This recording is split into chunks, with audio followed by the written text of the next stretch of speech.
بها وفي المنطقة كلها. سامي العزيز،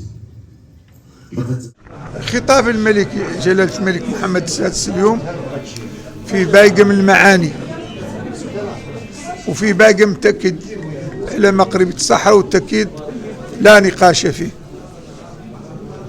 أولا نتكلم في الاقتصاد، خلق خط بحري تجاري بينه وبين افريقيا، وذا مهم جدا.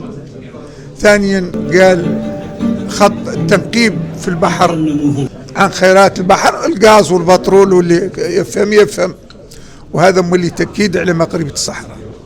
ثالثا تكلم على الخط ديال الغاز اللي دايز على نيجير ودايز على المغرب واوروبا، وهذا مهم اقتصاديا، تخلق له شي آليات اللي يمكن يدور.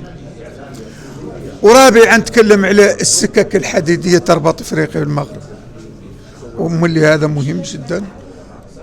وخامسا تكلم على تأكيد المملكة المغربية على الحكم الذاتي، شيء ثاني ما هو خالق، وذا دائما احنا مأيدينه. شي قيل الحكم الذاتي ما هو كاين، ما كاين سقف لين يعطفوه بالحكم الذاتي. اللي بقاه يجي مرحبا، واللي ما بقاه راهو قاعد في بلده، ما عندنا ما نديروا له. وكد على الاقتصاد الجهة كلها، الجهات المغربية الصحراوية، وبالنسبة لنا كان خطاب واقعي ومهم جدا بالنسبة لنا. هذه الجهة وجهة الداخل بالنسبة لنا كان خطاب مهم جدا.